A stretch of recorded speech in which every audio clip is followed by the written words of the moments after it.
In this week's roundup, La Liga gets tighter at the top. City right the ship against Brighton. Leverkusen continue to keep Bayern at bay, and the mess in Amsterdam comes to a head. All of this plus so much more. Full-time roundup starts right now.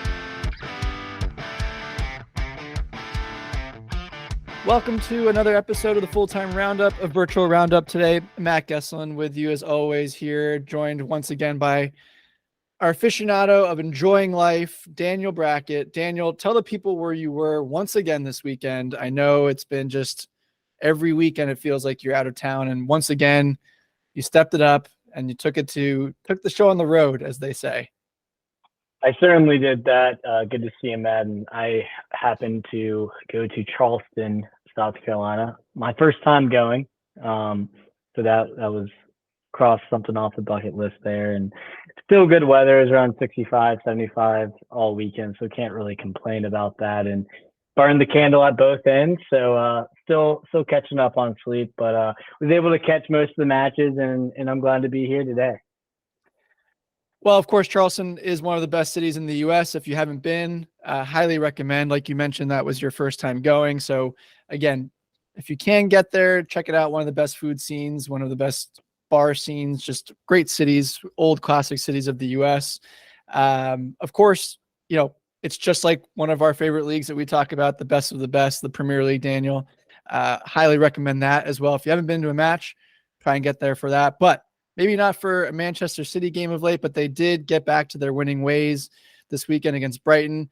A big performance. Looked pretty ugly at the start there, Daniel, for Brighton after a quick goal 6 minutes in, and then another one from Erling Haaland just before the 20-minute mark. But Brighton and De Zerbi ball settled in before half. Thoughts on this one? And of course, there's some bigger implications here as well that happened later in the game that we'll get to, but just your overall thoughts of City getting back to their winning ways. Yeah, well, I mean, I thought City was going to thump Brighton. And after a quick 2-0, we were thinking, well, if Villa put up, 6, then this could get really ugly really fast. But, shout out to Brighton. They kind of responded well, and they committed to their style of play and didn't back down, and were able to grab a goal back with Ansu Fati. So, a 2-1 game. Still a decent game. I thought it would be a little bit more chaotic, but how City just like to keep possession kind of strangled the life out of this match. But and then the Akanji late red card did make it interesting. So, and with the injury crisis at City, some players getting back like Rodri, and KDB is back in training, but now Akanji will miss next match with the suspension. Yeah, thoughts on that? You mentioned the suspension, of course, Akanji getting that red card late in the 90th minute. We saw 90+5 actually, so almost at the final whistle. Did make for an interesting final minutes there for Manchester City. Brighton almost getting one and equalizing. But we talked about how important Rodri was when he was gone those 3 games. I don't feel, I don't want to speak for you, so obviously feel free to chime in otherwise, but I don't feel like this Akanji red card will have as much of an impact as Rodri, but it's a big loss. You mentioned some of those players that are hurt. Of course, John Stones coming back as well, but he wasn't full fitness. Kevin De Bruyne, you also alluded to, did see him at the UFC fight, even though he was, getting back into form, but still a little ways away. But an interesting time for City, but they do right the ship. They have Champions League football on the horizon on Wednesday. That's going to be a big one for them. But any thoughts on any implications, I guess, or do you feel comfortable with the depth that they have at the back line? Yeah, I was actually taking a look at the squad as we speak. So I actually don't think KDB is back in training. So I'm going to walk that statement back real fast. But yeah, I mean, Diaz and Ake came off the bench. So they have Sergio Gomez at left back. So I'm not really worried that much. And City kind of right in the strip, like you said. So I guess, good to see if you're Pep Guardiola, and you're still kind of fighting for that top spot. Yeah, you mentioned the top spot. Of course, we started with arguably the bigger game of the weekend between 2 teams that we're very high on, but there is a new team atop the table. The tie there has been broken between City and Arsenal, and that is Spurs, Daniel, who literally just wrapped up as we were recording this, a 2-0 win over Fulham. Heung-min Son with the opener in the 36th minute, and then James Madison with the second in the 55th minute. Boy, are they a duo, and can Spurs continue this dominance at the top? And of course, they're 2 points clear now of both City and their North London are rivals in Arsenal. It's looking like it. And last year and the year before, there was a lot of talk about are Harry Kane and Son the best duo that the Premier League's seen in a decade or so. And James and Harry Kane, went to Bayern, and Madison came from a relegated bound Leicester, and they've both hit the ground running, have a great understanding between the two of them, and if they can keep those two happy, and then add some goals from some other players like Richarlison or Kulusevski, then I do think they will maintain top four. I just don't think they'll win the Premier League. Yeah, I don't think they'll win it either. They did get a clean sheet today, which has been one of their nemesis or Achilles heels, as it were, especially with the way that Big Ange wants to play more aggressive front forward football. Of course, again, playing a team like Fulham, you would expect them to have a little bit more possession, more dominance, and they do get that clean sheet. You mentioned not necessarily having them winning the league. I would agree with you. I think they just have a little bit of ways to go. There's too many teams in front of them, or now I guess behind them, that have a little bit more power, firepower. That mentioned Man City. We'll get to your Liverpool here in a second. We will also get to Arsenal and their match against Chelsea, which was a big one over the weekend too. But I'm with you. I think strong start for Big Ange and Spurs on the right track. I just think as they get up to the tougher competition, that's going to be a little bit more of a challenge. You look at Richarlison, who again was pretty quiet today. Where does he play on the pitch for them? If Heung-min Son and James Madison aren't going at 100 miles per hour, do they have enough to compete? It's a good story. It's a really nice opening half of the quarter of the season. Let's not get ahead of ourselves. But so far, the biggest story is Spurs atop the table in the Premier League. I don't think most people would have seen that coming in. A team that was high on the radar going in, though, Daniel, I mentioned them earlier, is your Liverpool. Had a big Merseyside derby, first game out of the gate on the weekend, Saturday morning, 7:30 kick. Of course, Jurgen Klopp probably complaining still about that, but you guys get it done. 3 points against, I would say, starting to become a lowly rival. I know it's still a big rivalry, but Everton have not really given you guys much of a competition in the last couple, maybe almost decade at this point, it feels like. Yeah, but I mean, derbies are derbies, and you throw the record books out when it comes to these kind of games, and most of the time they do play us tight, and they did get a red card in the 37th minute, I believe. Ashley Young, veteran player, can't believe that he went in for that challenge there, and Luis Diaz not only gets Ashley Young sent off, but he draws the penalty on the handball later in the game. And I mean, it was 0-0 to like the 75th, 77th minute. So, I mean, credit to Everton. They stayed compact and played that Dyche way of football. And maybe if it was 11, it'd be a bit different. But, Liverpool gets the 3 points. Mo Salah with a penalty and then a late goal off a counterattack in the 96th minute. So this is exactly what you needed. No injuries.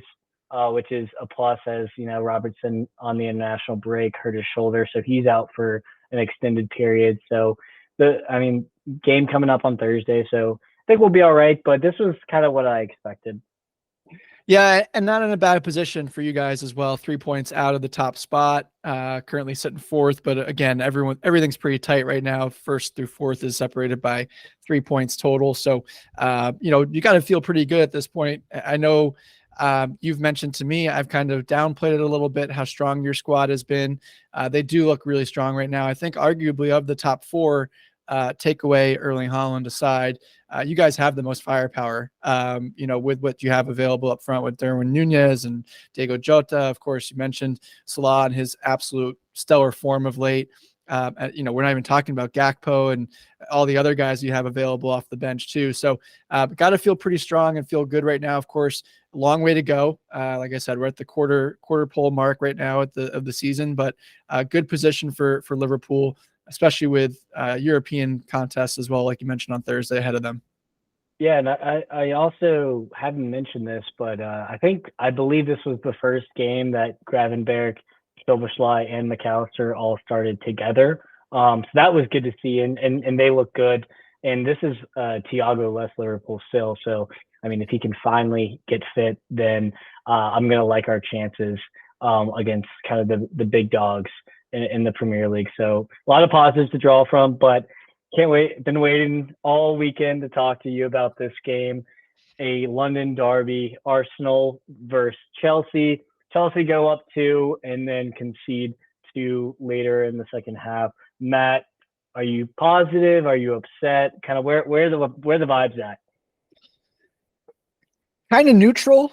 I think if we're being honest, you never want to drop points, especially when you're up 2-0 in the 75th minute at home. I'm making the case where it should have been a win, and I should be really upset right now. But Arsenal are a title contender. We clearly are not there yet. You love to see kind of the momentum that we've built, up to 10th now. That's not saying much, but from where we were in the projections of the, the amount of points that we were supposed to get in this run of games, I think it's a good progress. I think that the momentum is going in the right direction. Again, you can see what Poch is trying to build and the way he's trying to play this squad together. Now, you can't have a moment like Robert Sanchez had, and it completely changed the entire dynamic of the game. He's been poor all season, to be completely honest, from my perspective, just not what you expect from a number one keeper. But of course, 75th minute, we're moving along at home, sloppy weather. We got the 2 goals, exactly what you want. And he plays a silly ball out of the back, and Declan Rice smartly and great testament and finish by him, puts the ball in the back of the net, 2-1, completely changes the dynamic of the game. And then, of course, Arsenal all of a sudden now have life, have momentum. They're on the front foot. They get that equalizer and really could have probably maybe gotten the winner late. So we almost kind of squeak out of there with the point. But again, that's 4 games in a row with points and a result. 3 wins and a draw. So again, a lot of positives. We have Brentford next, who will be a tough opponent, but they've dropped a little bit from their form the last couple of seasons. So, for me, I think we're right where we were expected. I said 7th or, between 7th and 10th at the beginning of the season. I know I said 6 more recently. I still think that's an outside chance, but if we get 7 through 10, and then we make a fight for 6 or 5th, I think that's a good season. And I'm excited where we are. I think there's a lot of good pieces, still a lot of injuries. Talk about injuries. We've been able to battle and deal with those, but it's a work in progress, and I like where we are. Of course, from Arsenal's perspective, you go into this and you're thinking, oh, let's take advantage of a lower, Chelsea with how they're playing and the form that they've been in, and they drop points in a really hot and tested title race. So it'll be interesting to see long term how those points that are dropped by Arsenal impact the race. Of course, we had a draw earlier on the season too. Could those points that you guys lost against us be a key factor? Every point matters in this league, as we've seen over the past couple of seasons. So it'll be an interesting one. But as a Chelsea supporter, I'm not going to be too upset about that result. Yeah, and I think that's a fair take. And if I'm a Chelsea supporter, I'd be pretty frustrated, not just with Robert Sanchez, but you're up 2-0, you're kind of in cruise control. The last thing you want to do is kind of try to take chances. I get committing to a style of play kind of like Brighton does, but why don't beat yourself? So, there's a time and a place, right? There's a time and a place for things. In that case, there was no need, and Pochettino said it after the match too. Wasn't really throwing Sanchez under the bus, but made the obvious statement. It's a game at the 75th minute. Clear that long. We'll take we'll take what's next. We'll get in our defensive positions and reset. But to give them a gift that really changed the flow and the outcome of the game, you really can look at one moment in that one. And that's what it was. And that's not the first time he's had a blunder in the back, coming out of the back, passing it. And you just hope that long-term there's a plan for a keeper, because it's an important position. But in this instance, battle for 2 keepers. Arsenal had their issues with Raya as well, and the way he played that Mudryk goal. Of course, all that noise with Ramsdale and how Arteta is going to handle that situation. So, blunders of keepers in this one, I guess, is kind of the top line story you can take out of it. But again, an interesting and a really, a great dynamic, a great great kind of setup for the rest of the season for both teams. Another kind of area that, we can dive into, Daniel, is some of those sleeper teams or teams that are battling for that, that spot that I mentioned from a Chelsea perspective of 6th or 7th. Aston Villa, who took on a really good David Moyes West Ham team this weekend. And boy, did Aston Villa just put the hammer down, and they kind of made mincemeat of West Ham in the end of it, didn't they? They absolutely did, and I've been very high on Aston Villa all year, and I absolutely love Unai Emery, and this is his 11th straight win at home when it comes to Villa, and they sit 4th, I believe. They sit 4th now. So, hey, I mean, we were kind of talking about this in the preview, and we weren't sure how this was going to go. I think I said draw and you said Villa to win, but I mean, I did not expect them to win in this fashion. Douglas Luiz with 2 goals, and Ollie Watkins continues to shine. And will he be at Villa for longer than the season or longer than January? We will see. But yeah, no. If I'm a Villa fan, I'm absolutely soaking this win in, and I'm really hoping to make a run in the Europa Conference League and get top 4 in the Premier League.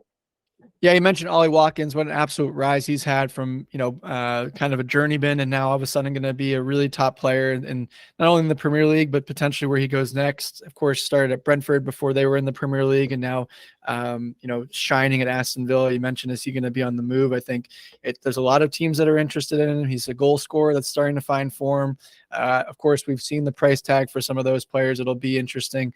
Of course, you mentioned Villa move up the table. They're right behind that top 4 and 5th, point back from you guys. But West Ham, who've been, kind of battling all season right there. Of course, they have European football. They gave Newcastle a match. They dropped down into 9th. Daniel, any concern from David Moyes' team, or is this kind of what we expected from them? Up and down, not really sure what they're going to be. More of that, really true upper mid-table team, or do they have a run in them with the talent that they have on that squad to really push for 5th or 6th place? Obviously, we just saw what happened when they played the team that was fighting for 5th, but again, long season ahead. What's the outlook for them? They got talent, no doubt about that, but I mean, Moyes has refused to start Mo Kudus, which is kind of a puzzling one. He's kind of been their best player, other than maybe James Ward-Prowse and Paqueta. But if you have Kudus on the wing and James Ward-Prowse, Edson Alvarez, and Paqueta in the middle, and then Michel Antonio up top, that's a pretty solid top 5 attack. So I think around top, I don't know, say top 10, probably outside the top 6 with European football. But I still think they're a good team, and they give good teams trouble most of the time. That's why I think this is more of an outlier, and more, it's an away game against a great coach. So I'm not pushing the panic button on West Ham yet, but they are kind of a yo-yo team, and you don't know what West Ham you're going to get. Definitely agree with that. You don't know what you're going to get. I think also you have to keep an eye out for them in Europa, though, and something that they're always, keen on and bringing a trophy. They did obviously bring one last year in the Europa Conference League, but of course they're continuing to be strong on 2 fronts at both the Premier League and the Europa League. Another team that has 2 fronts, Daniel, but is continuing to find form. I think we talked about that match being kind of a springboard for them. Is Newcastle, and of course I was referencing that PSG match a couple weeks ago in the Champions League. All they've done is continue to score goals and win games. Of course, they win 4-0 against Crystal Palace. They have a big one coming up here against Borussia Dortmund midweek for Champions League, now up to 6th place. Eddie Howe we've talked about it. He had a little bit of a moment earlier in the season, but seems to have written the ship for Newcastle, and they seem to be kind of finding that form that they had last year. Yeah, they're purring right now. They thump Crystal. I know you're not as much of a stats guy as I am when it comes to just XG and things like that. But right now, as it stands, they're first in goals, XG, shots on target, shot conversion rates, and big chances scored. So that's just kind of a testament to Eddie Howe and their attack with Isak and Almiron and all those other attacking players that I failed to mention there. And they always had a stout defense, and they keep another clean sheet here. Crystal Palace, I expected to win, but I didn't expect them to absolutely kill Crystal Palace. Not really too worried about Palace right now either. But nothing's better than a home win, a comfortable home win before you kind of host a perennial European team like Borussia Dortmund. Yeah, and of course, Crystal Palace kind of sit where they, just to touch on them a little bit, sit probably where they're going to end up in 13th, 14th place. I don't think, like you mentioned, any real issue with the bottom, but a team that you never want to put light against. They can always surprise you. Of course, any Premier League team on any weekend can really take you out, but not too much to really look at other than kind of just being there and watching Roy parade up and down the sideline. I think he's about 80 years old now and just does not want to leave. But, I think Newcastle, like I said, they've written the ship. They've kind of found that form, starting to progress and move up the table. A team that, on the flip side, Daniel, that has kind of still maintained, but not necessarily finding great form. Manchester United, who get the win against Sheffield United. Of course, Sheffield sit bottom of the table with no wins. 1 point as a draw, but they did not look good against Sheffield. They had a tough start. Of course, we cannot talk about Manchester United this week without talking about the passing of Sir Bobby Charlton, one of the greatest players to ever grace the football pitch. Was part of the last World Cup winning team for England in 1966, Ballon d'Or winner. So one of the greatest, again, like I said, to ever play the sport. Played for Manchester United for, I believe, 15 years. And of course, like I mentioned, one of the greatest to ever do it. So a somber weekend for them. Of course, they get a big 3 points though in his honor. Again, like I mentioned, outplayed for the first 25 minutes. Scott McTominay comes and arguably saves the day, gets the opening goal. And then, Diego Dalot with an absolute banger to win the 3 points for them. But, not a strong performance yet again for Manchester United. Yeah, they're kind of just skating by, and they continue to do so. So it should be interesting when they do play midweek. But yeah, I mean, I'm really happy for McTominay. He's been in just insane form for Scotland. Qualified for the Euros because he was one of the top scorers in the Euro qualifiers, and that's what you want to see. When I grew up, and I know when you as well, a little different decades, but when I grew up, it was Sir Alex Ferguson and the academy kids, and that was the heart of Manchester United. And for the last decade or so since Sir Alex left, they've put a less of an emphasis on academy and more on grabbing guys from different teams, and we've seen flop after flop after flop, and it's good to see that Ten Hag has given McTominay a run of games. He cares about this club probably, or one of the most out of the squad, and so for him to kind of get rewarded, with the gaffer giving him the nod, that's good to see. And then Dalot hitting an absolute screamer, couldn't believe it himself, so he had to check the pulse for the celebration. So yeah, we'll see. I'm not very high on Manchester United at all. But 3 points is 3 points. They continue to find ways to win. One of my really good friends, friend of the show, listens and talks with me regularly. He knows who it is. I don't need to call him out. Continues to just tell me, we got 3 points. And I continue to tell him, that's great. Keep playing the way you're playing. Eventually it'll catch up to you. Of course, they have the Manchester Derby this weekend. Good luck playing that way against Manchester City. That's going to be quite the battle to go into. Of course, they have a big game against Copenhagen in the Champions League before that, who, winless, actually pointless to be more accurate in Champions League or Manchester United. So this is a huge, huge matchup for them to try and advance out of the group. And then, of course, like I said, the Manchester Derby on Sunday. So a huge week for Erik ten Hag, not only from a points perspective, but play on the field. How is this ship going to look after this weekend is really going to, start to kind of take shape for this team. But again, all they do is continue to win and get 3 points. And teams that aren't winning, though, Daniel, there are a bunch of them. We've already touched about Sheffield, who have not won yet. Bournemouth loses well to Wolves. They have yet to win as well themselves. Sit at 3 points with 3 draws. Brentford took care of Burnley 3-0 as well. So they're in the bottom. A team that has moved out of the bottom, Daniel, is Luton Town. You love to see it. You love to hear the story. If you haven't seen a match played from Kenilworth Road, please check that out when they do have a home game. But I don't know if anyone else remembers. Everyone was talking about how this team was going to be the worst team in Premier League history. They were never going to get above 11 points. And all they've done since then is gotten a win and a draw. And now they're up to 5 points out of the relegation battle and sneaking up on Everton for maybe 16th place. So an interesting battle at the bottom there. Of course, I think it's safe to say, though, Burnley and Sheffield probably going to go down. And then Bournemouth, can they get their act together? They've been in the Premier League for a couple of years now, but it'll be an interesting one to see what happens there. Yeah, I mean, shockingly bad how bad the top or bottom 4 or 5-ish are, and we were kind of worried about Wolves and Everton earlier, and they kind of steadied the ship since then. So it's really going to be a battle between Burnley, Bournemouth, Sheffield, and Luton. But hey, I mean, this is a testament to Luton, the atmosphere that they have, the fan support, the club itself, and especially the coach. I mean, he's working with scraps here, and Sheffield have been absolutely stomped so many times, and Luton seems like they're in almost every single game they play. So credit to them. Hope they keep doing it, and kind of say fuck the haters. Yeah, don't also count on Everton. I know they're a little bit higher above, but the next 8 matches, if you look at their fixture list, is really, really difficult. Then they cap that out with a game at Burnley, so that's going to be a 6-pointer there.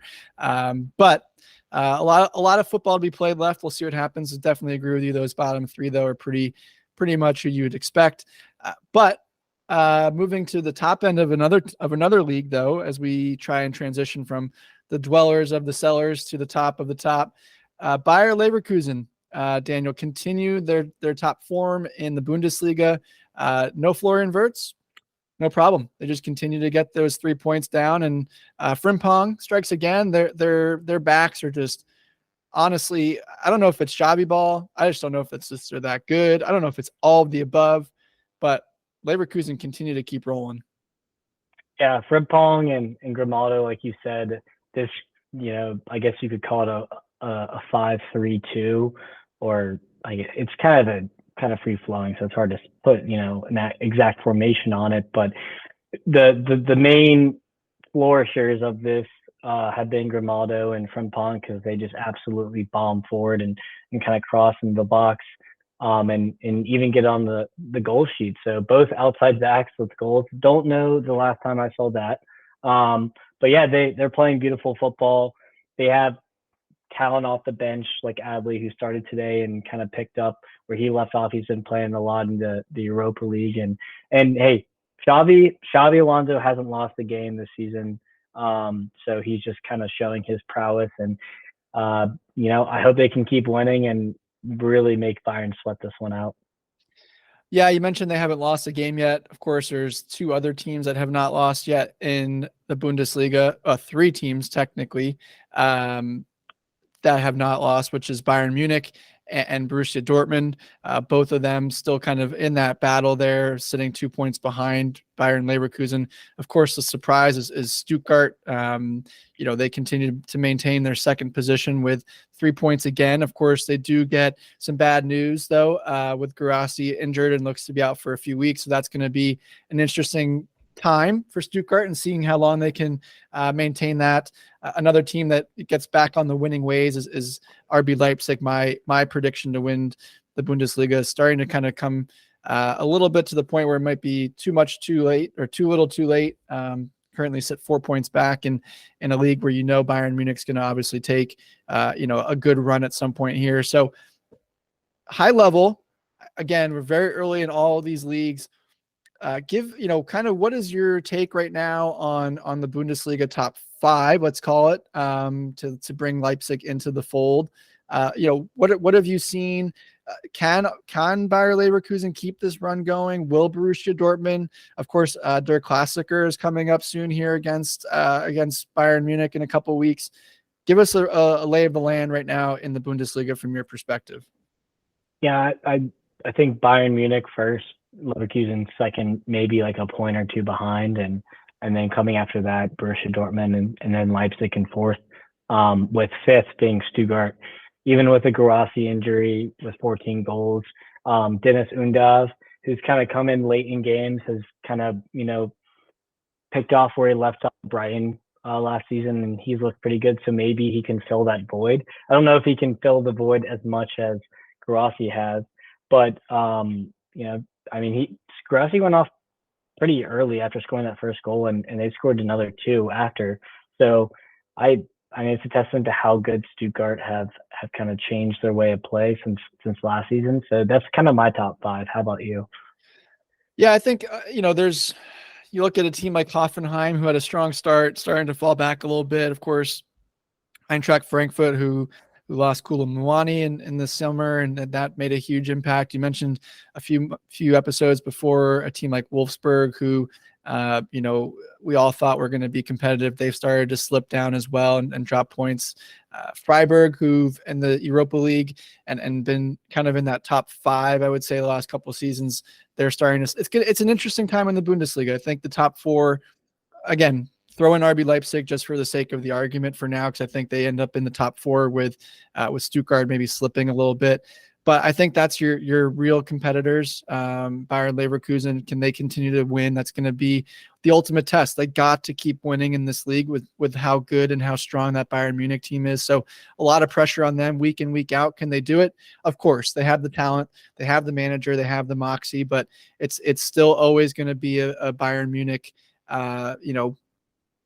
competition, essentially. Who's going to take them out? Who's going to knock out the monster? If you don't knock the monster out, monster will always come and get you. We've seen that with other teams in tournaments before, that old saying. And so for me, it's still Bayern Munich, although I would love to see a different team win it. But I think that's kind of what you're looking at. Now, on the flip side of that, we mentioned how bad the teams have been in the Premier League that got promoted this season. The flip side is that these teams that have been promoted to Bundesliga, Darmstadt, Heidenheim, who was the third? That's it, because Stuttgart beat. That's right. Playoff. Yep, in the playoff. Yep. They've been fantastic, Daniel, as far as promotion teams, and they're pretty clear right now. Of course, there is a team that is almost in free fall, Union Berlin, who were the darling last year, and they sit in fourth from the bottom. What a story that this could end up being, where a Heidenheim or a Darmstadt is higher in the table than Union Berlin. Yeah, very surprising, and it only gets worse when they have Champions League ball. They will crash out, so that might help them, but they've really struggled, and they do have some talent on that team, so maybe the coach is on the hot seat here, and that could help a change in coach and kind of reignite the boys. But I mean, with a historic club and a great story, I would not want them to be relegated. So I'm rooting for them, but I think it does get worse for them midweek against Napoli. Yeah, we mentioned their stadium, again, one of those fantastic arenas and venues in all of sport and European sport, like I mentioned, for Kenilworth Road. So if you haven't seen a home game for Union Berlin, try and check that out, whether that's in person or on television. Of course, another place that is iconic and one of the cathedrals of football, Daniel, is the Bernabeu, where Real Madrid play. And they had an interesting weekend this weekend against the Sevilla team, who had a former Real Madrid star on their roster, in Sergio Ramos, of course, and got into a little bit with Vinny Jr. and stirred it up. Of course, typical. Wouldn't be a game with Sergio Ramos if there wasn't some kind of altercation or red card. No red card in this case, but they get a draw against Sevilla, which is a pretty big. It's going to happen. They weren't going to win every single game. They drop points here. Barca wins, and so they close the gap there. El Clasico is coming up on the weekend after the Champions League games for both teams. Thoughts on, of course, there's other teams that we'll get to here in a second, but those two are the two teams I think that push the needle in La Liga and are the teams that you always think about. What are your thoughts going into El Clasico? We'll definitely cover it on Thursday as well. For those of you that weren't listening, we'll have a preview show on Thursdays going forward, which will give you predictions and Daniel's best bets. So we'll cover that more in depth. But just thoughts on the weekend's matches for both these teams, and then of course going into that one on Sunday. Absolutely, and Sevilla were kind of worried. We were kind of worried about Sevilla at the first 5-6 weeks of the season, and they've kind of bounced back since then. And this is a huge result for them, especially at home. Getting the win. It was a scrappy win. Real Madrid probably should have won. I'm surprised there wasn't like a 97th minute Bellingham winner.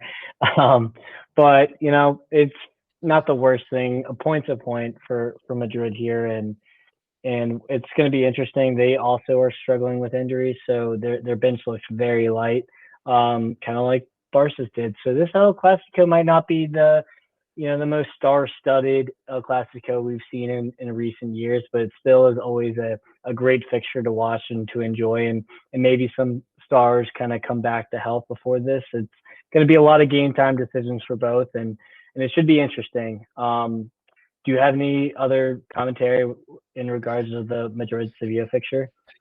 It was an interesting one. I think, to your point, I was expecting Jude to put on his cape and get them the 3 points, especially, the form he's been in. But again, like I mentioned, Sevilla, they're moving slowly up the table and, getting points here and there. Of course, they have a game in hand on everybody, along with Atletico Madrid for their game being canceled earlier in the season. But, it was going to always be a fight. The Sevilla have been perennial teams in La Liga and always given everyone a good contest. I think the bigger story for me is the Barcelona 3 points, the way that they grabbed that against Athletic Bilbao and got an 80th minute winner again. It seems like all they do is kind of find a way to put up 3 points in the end. And of course it was from a 17-year-old who had his second touch, literally his second touch, and the ball goes in the back of the net. So, how is this going to evolve going forward? You're talking about a 16-year-old and Lamine Yamal. You're talking about a 17-year-old and Mark Guy. You're talking about an 18. I think he's 19 now, and Gavi. Pedri is not even 21 yet. I mean, you're looking at a bunch of youngsters on Barcelona that are really kind of taking over. And you mentioned earlier about Manchester United and the academy kids, and of course Barcelona and La Masia is known to be producing kids left and right, and you're starting to see that again. I think part of it was the financial situation that Barcelona is in, but also recognition of saying, hey, we got to get back to our roots, and it's a good one to see, and they're moving up the table, and it's going to be an interesting El Clasico, no doubt about it. Like I said, we'll cover that more on Thursday, but a really, really interesting time in La Liga. A team that is the real deal, though, that's behind them is Athletic Madrid. I mentioned that I think that they still are the sleeper team to win this league. They're 2 points behind Barcelona, 3 points behind Real Madrid with a game in hand right now, like I mentioned before. So they're right there. And what you're going to get for them. They come out of a really hard fought game against Celta Vigo and get that win. And so it's going to be, a fight to the finish here in La Liga for the long run. Absolutely, and like you said, that Barca's 3 points, that was gigantic. I mean, they leaned on the kids big, and the kids have delivered. I mean, I just don't know how much longer they can keep doing that for. So that's the thing, right? Is how long can they do it? Yeah. I mean, that's really what you're looking at. How long can they hold the fort down until Lewandowski comes back, and De Jong, and Pedri, of course, is more of a seasoned player, I would say, but still Rafinha. Who else? I mean, in the back, Koundé, Araujo. You're looking at key players that are down. Of course, João Felix steps in, and João Cancelo comes in, and they've looked great. But it's going to be, how long can Xavi finesse this magic? Yeah, and credit to Xavi. There's been question marks every once in a while about him as a manager, and he kind of was the one who brought Barca back to the top, and they won the league last year. So he's done a phenomenal job and earned that extension that he got a couple weeks ago. And you mentioned Atletico Madrid. They just keep winning. And Simeone, another contract extension for him, almost over a decade now. And Griezmann with a hat trick. He's just in dazzling form. And I hope he can keep it up, because I would love for him to be the top scorer in La Liga this year. That'd be great, especially, kind of flopping at Barca, and people were asking, hey, is his career on decline? And for France and Real Madrid. He's been fantastic. Yeah, and there's one team that we haven't talked about, but and I want to get to them here right now, real quick. Is Girona? We talked about whether they're going to keep up with the pace, and they seem to be the real deal right now, Daniel. The other thing that's in their favor, I think, from a top four perspective, is you're starting to see a gap from the top four to fifth and down, right? Like I mentioned, Atletico Madrid has a game in hand, and they currently sit 4 points ahead of Real Sociedad in fifth. Arguably, Barcelona 6 points. So that's 2 games essentially that would have to be covered from Real Sociedad and anybody else below them. And so Girona, yes, it's a great story. We questioned whether or not they were going to make it all the way through. It's still early, only 10 games played, but right now, not only are they playing well and they're doing what they need to on the pitch, but the table is helping them as well to be a really, really big story going forward. And I think European football for this squad would be an unbelievable way to cap out, what they're building there. And we talked about them being part of the City football group and everything that they have behind them. So they could theoretically finish in the top 4 here. I don't think it would be much of a surprise at this point, the way that things are setting up for them. Yeah, and it's an indictment of City footballing group and how how good they've been, just perennial winners. So they go down 2-0 early, and you even said, up Girona, they're done, and you know what they did? 15 minutes later, they go and score 5 unanswered to finish the game 5-2. Dubrovnik, the Ukrainian striker, has just been magnificent this season. They have Savio, a winger who kind of struggled last year in Ligue 1, but has really bounced back and been one of the best wingers in La Liga. And they have a couple Barca rejects who have really stepped up their game since leaving Barcelona. So yeah, I'm all here for it. It's a great story, and I hope they can keep it up. We would call that the Gesslin curse, by the way, for those listening. Of course, like Daniel said, I said, oh boy, this looks bad. And then 5 unanswered goals. We didn't mention this earlier, but also did this in the Chelsea match where I said we are absolutely back after being up 2-0. And what happens? We lose that lead, end up with a draw. So just for those of you that were wondering why Matt never gets involved with the best bets or has considered himself a cooler, those are 2 prime examples right there. And that never disappoints and never fails every time that is the case. So yeah, totally agree with you. I think it's going to be fun to watch them continue. Another league that is starting to take shape, as we mentioned before, but you're also starting to see a little bit of separation from the top 3 in this instance, is the Serie A. We had a big one, Daniel, not only from the league's perspective, but also from our perspective as Americans, which was AC Milan versus Juve. You had 4 American starters in this one. Greg Berhalter, take this for what it's worth, was there to watch the game, of course. But AC Milan do give up the points, all 3 points to Juve, who get a 1-0 win off a Lucatelli goal. Are we sleeping on Juve? I know we've talked about this and we haven't really made a decision yet, but is it time that we take Juve serious as they currently sit 3rd place, 1 point behind Milan now, 2 points behind Inter? Yeah, it seems that way, unfortunately, and they just grind out wins. They don't win. They rarely win comfortably, but Allegri ball continue to win. Allegri ball just is gross, and I hate watching it. But Malik Taw with a tough red card pretty early in this match kind of made this a stinker, and I think that Milan probably could have gotten something from this game if that didn't happen. But hey, it did, and unfortunately, Christian Pulisic was hooked shortly after. I'd like to say that's the Greg Berhalter curse of him being in attendance.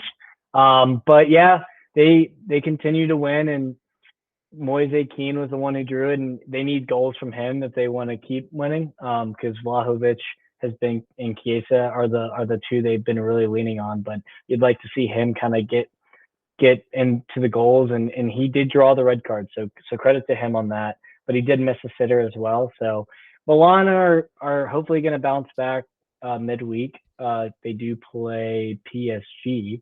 Not going to be a fun game for them, or maybe it will be. I have no idea what that group of death. But you obviously wouldn't like to lose 2 in a row. So we'll see midweek how they respond and enter. We talked about a duo in the Premier League with with Son and Madison. The Marcus Thuram and Lautaro Martinez duo continues to flourish and just bang in goals for Inter. They went pretty easily 3-1 here and topped the group after AC Milan flip up. Any commentary? I know you predicted Lautaro as your top goal scorer, so you're looking pretty good on that one.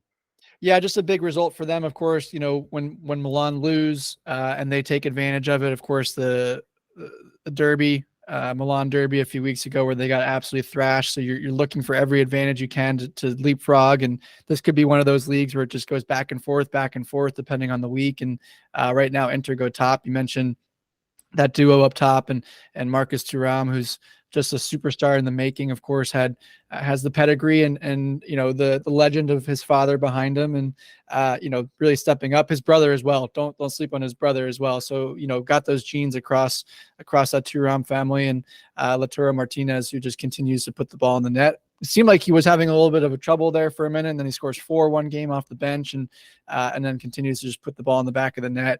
I mentioned it's a team, or it's a league that the top 3 are kind of separating themselves a little bit. A team like Napoli being right behind. Of course, they get a win back to their winning ways. I'm not even going to pronounce the Georgian's name. It's not even going to be pretty for my pronunciation. So we'll just call him KK. He gets back into form. Of course, Osimhen is not playing for them, but was it a little bit too late for them? Of course, they had a rough start to begin. All the issues with Rudy Garcia and everything that happened there. And, just where does Napoli sit in this mix? Of course, the winners of the Serie A last season, and only really 5 points back from the top, but it feels like it's just too much of a hurdle to catch both of or either of the Milan teams. And now you throw in Juventus, who weren't really part of the mix last season. Where does Napoli fit for you in this puzzle? I think they can definitely still get top 4. Rudy Garcia needed a win here bad, because over the international break, we saw a couple reports saying that De Laurentiis, who's the president of the club, was interviewing Conte and Graham Potter and kind of flirting with the idea of already getting rid of him. So they're going to go in and not have Osimhen, but get back to winning ways with a nice 3-1 win. And Simeone, Giovanni Simeone, not Diego, his father, was able to get on the score sheet. Matteo Politano also was able to get on the score sheet, and then Kvaratskhelia, or KK for short, like you said, got 2 I'll let you take that and one. I'll let you take that pronunciation all day. And he needed that. He's been pretty poor to start the season, so maybe this kind of starts Napoli to kind of get him firing, and maybe they can test Inter. It's still early in the season, so it's I can confidently count them out of the title, but when it comes to top 3, there's a small shot they could still challenge. Yeah, and I think you mentioned top 3 or even top 4 for European spots with them. There's a great battle going on, Daniel. Fiorentina in 5th, Atalanta in 6th, both right on the heels of Napoli for that 4th position. Fiorentina actually tied with Napoli on 17 points. And don't look now, Daniel. There's a team in 7th place that's managed by a man named Jose Mourinho, and that's AS Roma, who have climbed up the table now, only 3 points back from a Champions League spot. It's an interesting battle right now in Serie A for that 4th position, 4 through 7, 4 through 6, essentially, which gets European qualification. So it's an interesting battle, but it's hard for me to see anyone jumping the 2 Milan teams up top, like I said before. So it's just it's kind of a fight for, like I said, that mid or second reward, I guess you would say. But a team that is also not at the top of the table, which we thought were going to be fighting, and they certainly are fighting, is PSG, Daniel. They're currently 3rd place. Mbappe looks to be back in form. But Monaco and Nice still continue to kind of give them a challenge at the top there. And Monaco sitting currently atop the table with 20 points, Nice in 2nd place with 19, PSG, like I said, 3rd place. So are we going to have a race here in Liga, or is PSG going to eventually just kind of move and maybe a little bit slower this season than normal, but are they going to slowly move their way to the top and then take off away and kind of drive into the sunset. Yeah, I mean, without Mbappe, maybe they won't win it. But if Kylian stays healthy most of the season, then I think unfortunately they will eventually go clear, probably by say February. But hey, Monaco stayed top. 3 absolute wonder goals in this game. You got one from channeling his inner David Beckham, and scores from past the halfway line, and then Alexander Golovin, the Russian midfielder, scores a beautiful free kick as well as an outside the box banger. So they keep winning. And then you got Nice who grind out a tough game against Marseille. 35-year-old manager, Fagioli, something like that. And he's actually a De Zerbi disciple. A story I'd definitely check it out if I was you all listeners. How De Zerbi and him met. It was over an article that Fagioli wrote. And De Zerbi was like, this guy makes a lot of sense. So they started talking about football 24/7, and now he's got his own gig at Nice.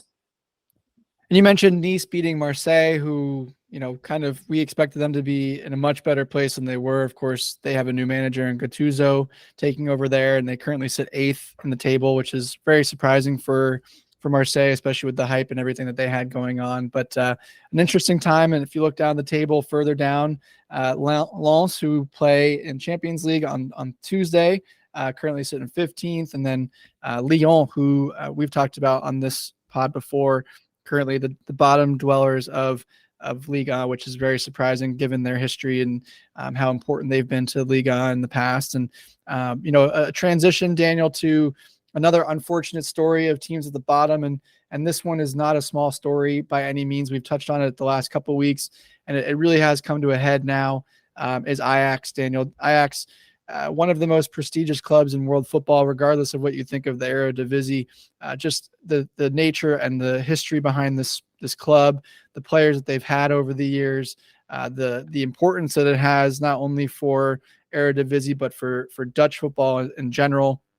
And they currently sit in 17th place, Daniel, only 5 points on the year, and lose against 16th place Utrecht on the weekend. We talked about the fans and abandonment of games, and you alluded to it at some point a couple weeks ago that the manager was probably going to get fired, and that ultimately came to a head today. Maurice Stein gets let go by the club, and this is a really, really dire situation for Ajax. And are we looking at one of the most prestigious clubs going down in a league that really they should be and have been dominating over the last as long as I've watched football? So I don't know. I don't know if there's a bigger story if they go down than this.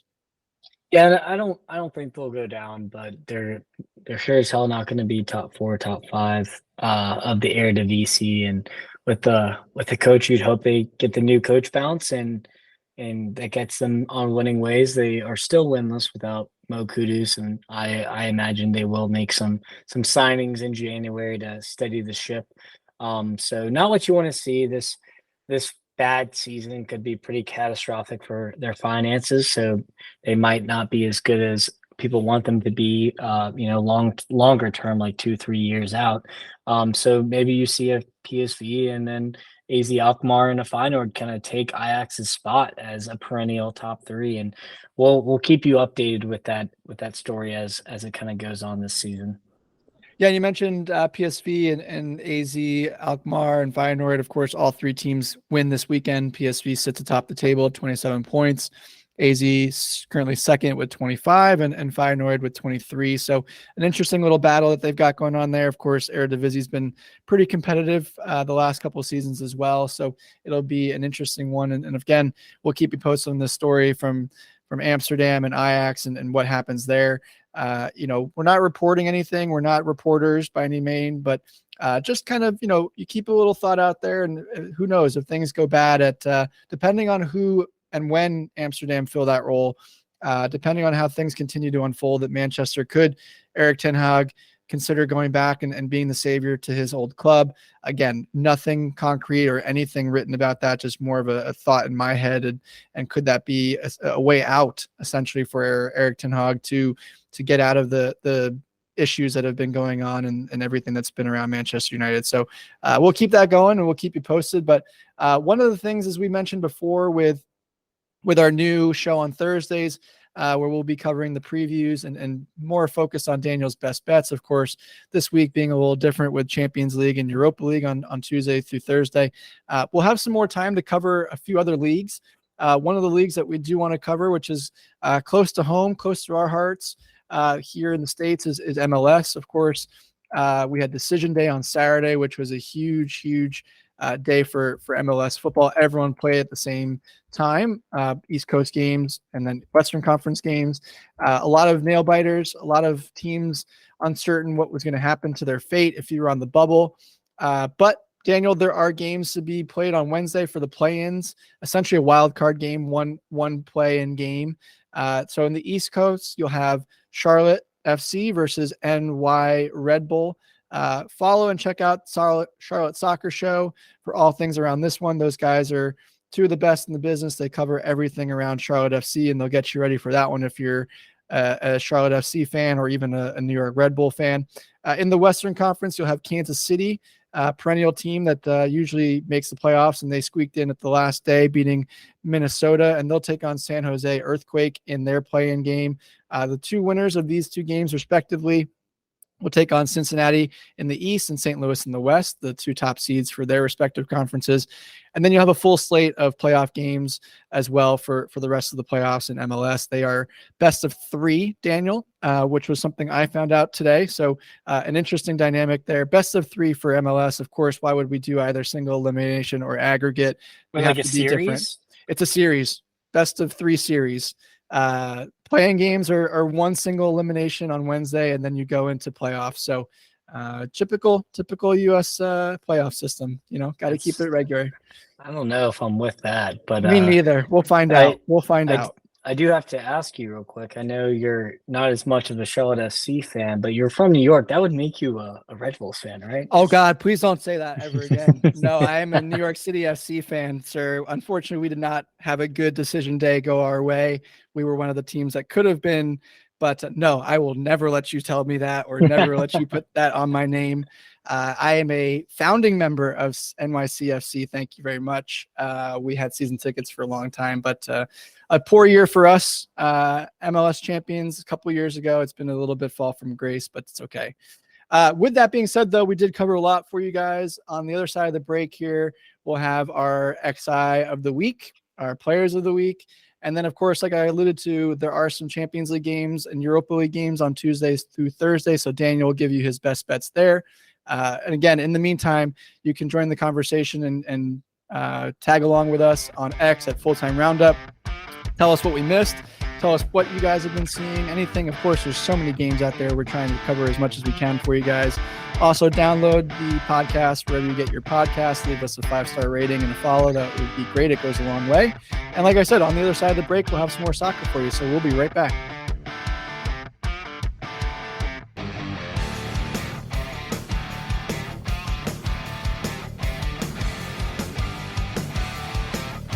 And we're back.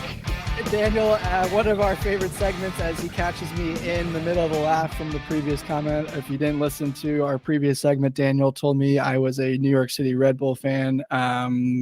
This podcast may never exist again after this episode for that comment.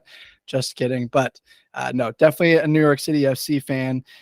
There was a joke that maybe we were as bad as Ajax, another segment that we talked about here on the pod, but it's okay. We'll still lift our trophy. We still have 1 star above our crest. Maybe Charlotte will get that one day. We'll see. But I digress. Daniel, one of our favorite segments on the show is our XI of the week. We love, again, we do this for you guys. We also do it for ourselves. We just love watching the games.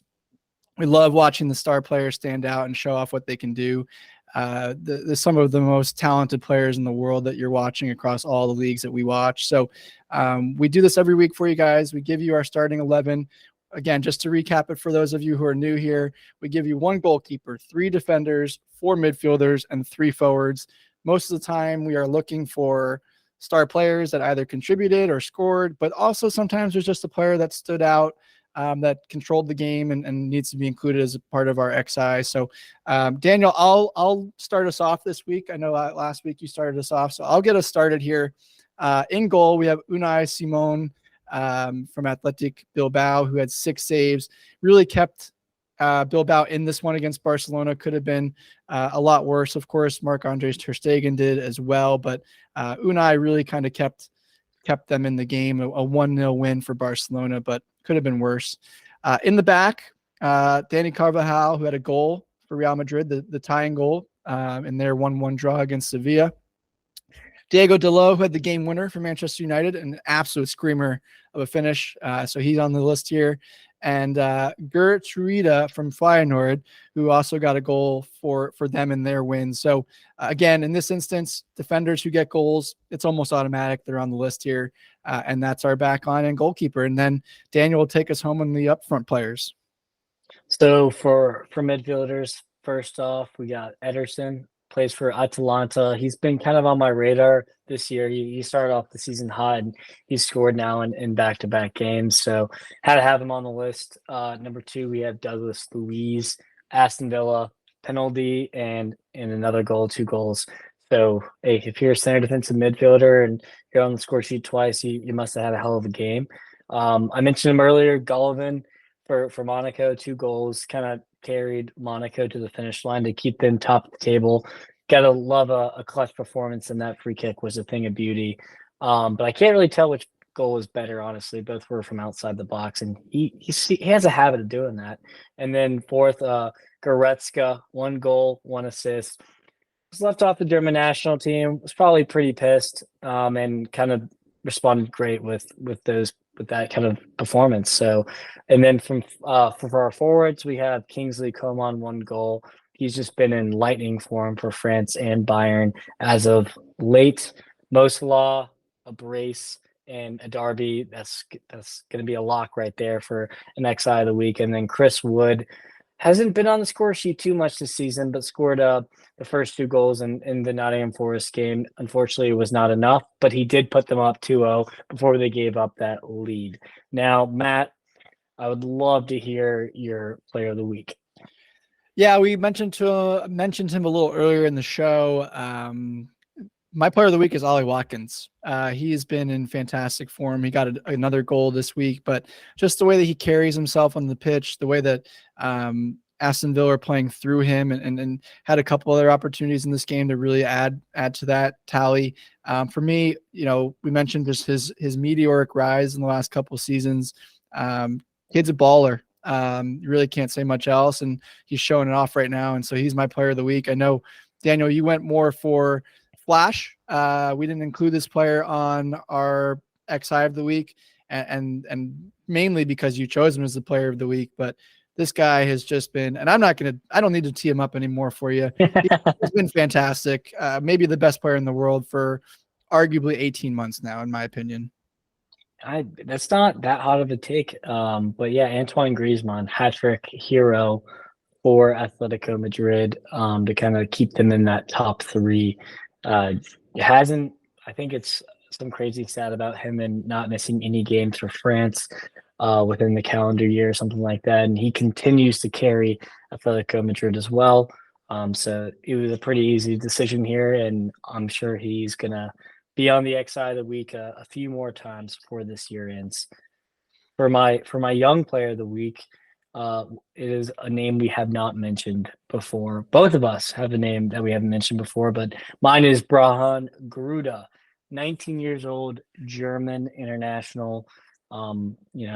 Played for Mainz, was a center attacking mid-ish for Mainz against Bayern, and boy, did he have a great performance.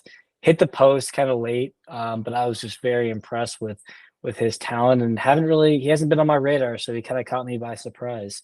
But Matt, I'll tee you off for yours here. These what can we say? These kids just continue to impress us week in, week out across all of Europe, but Barcelona just has the kids that continue to impress the most. Lamine Yamal has been one of the players I've continually put on my young player of the week. This week it's Mark Guy, 17-year-old, gets the game winner, literally his second touch off the bench. What else can you say? I mean, 17 years old and a huge important moment. We're not talking about a third or fourth tier league here, Daniel. This is Barcelona, and they needed these 3 points to continue to keep in La Liga title run, and this kid shined at 17 years old. So again, 2 very, very young, talented players that we've identified.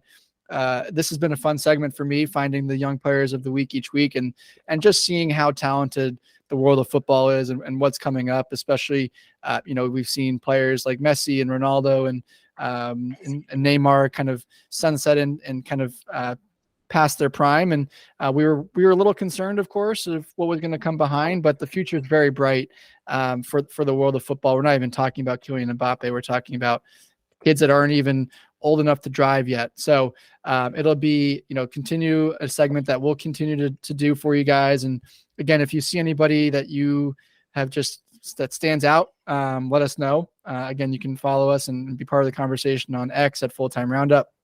Another part of being a listener and follower on X is you get to hear from the man himself on how to take Vegas's money week in, week out. Of course, that is Daniel's best bets. Like I mentioned, we'll have a new show on Thursday that'll recap and give you more bets going forward. But of course, we had to recap what Daniel did this past weekend, and then we do have Champions League and Europa League football this week. So without further ado, drum roll please for the man. Daniel, take us home.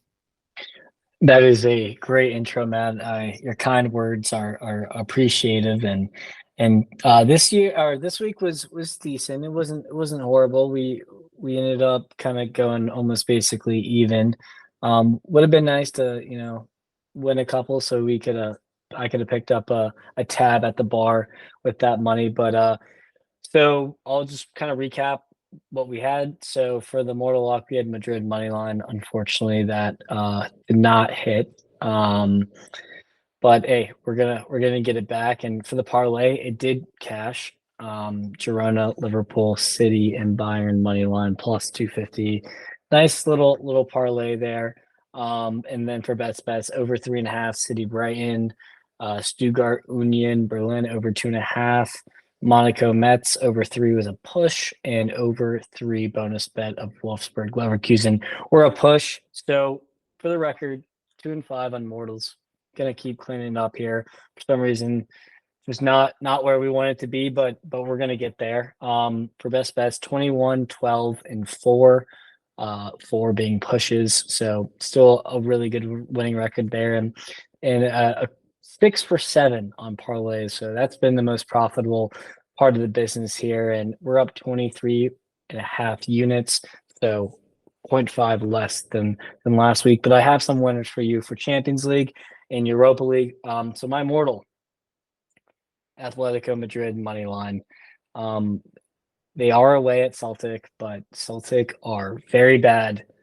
Atletico Madrid are very good. For almost even odds. I took Lazio against Celtic last week or a couple weeks ago, and it paid off for me. So I think Atletico Madrid is going to get it done for us. For the parlay, we have Liverpool money line against Toulouse, City money line, Napoli money line against the struggling Union Berlin, and Leipzig versus Severna. Plus 225 odds. Still not as juicy as I would like it, but I think this one is free money.